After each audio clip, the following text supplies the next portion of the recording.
Hey, fourth graders, Mr. Clinton back with another chapter of Number the Stars. So, if you remember last time, we were reading the beginning of chapter 9, Why Are You Lying? So, in our part last time, Anne Marie confronts her Uncle Henrik about why he was lying to her about this great Aunt Bertie. She says to him, Never. But I know there is no great Aunt Bertie. Because remember, Uncle Henrik has told her that a casket, which is like a box that contains a dead body, is going to be coming that night containing the body of this great Aunt Bertie so the family can pay respects, kind of like a funeral, okay? And Anne Marie knows this person does not exist. So she asks him, Why are you lying to me? And Uncle Henrik acknowledges, Yes, we are lying to you, but we're not going to say why because we don't want to tell you too much. We want you to stay brave. And if you know all these dangerous secrets, that might make you more scared if something happens. So that's where we left off.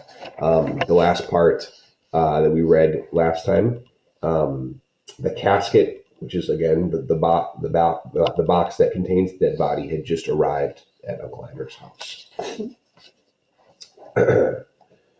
The gleaming wooden casket rested on supports in the center of the living room and was surrounded by the fragile papery flowers that Anne Marie and Ellen had picked that afternoon. Lighted candles stood in holders on the table and cast a soft, flickering light. The hearse had gone, and the solemn-faced men who had carried the casket indoors had gone with it, after speaking quietly to Uncle Henrik. Kirsty had gone to bed reluctantly, complaining that she wanted to stay up with the others, that she was grown up enough, that she had never before seen a dead person in a closed-up box, that it wasn't fair. But Mama had been firm, and finally Kirsty, sulking, had trudged upstairs with her dolls under one arm and the kitten under the other. Ellen was silent and had a sad expression. I'm so sorry your Aunt Bertie died, Anne Marie heard her say to her mamma, who smiled sadly and thanked her. Anne Marie had listened and said nothing. So now I too am lying, she thought, and to my very best friend. I could tell Ellen that it isn't true, that there is no great Aunt Bertie. I could take her aside and whisper the secret to her so that she wouldn't have to feel sad. But she didn't. She understood that she was protecting Ellen the way her mother had protected her. Although she didn't understand what was happening, or why the casket was there, or who in truth was in it, she knew that it was better, safer for Ellen to believe in great Aunt Bertie. So she said nothing. Other people came as the night sky grew darker. A man and a woman, both of them dressed in dark clothing. The woman carrying a sleeping baby appeared at the door, and Uncle Henrik gestured them inside. They nodded to Mama and to the girls. They went following Henrik to the living room and sat down quietly. Friends of great Aunt Bertie, Mama said quietly in response to Anne Marie's questioning look. Anne Marie knew that Mama was lying again, and she could see that Mama understood that she knew. They looked at each other for a long time and said nothing. In that moment, with that look, they became equals. From the living room came the sound of a sleepy baby's brief wail. Anne Marie glanced through the door and saw the woman open her blouse and begin to nurse the infant, who quieted. Another man arrived, an old man, bearded.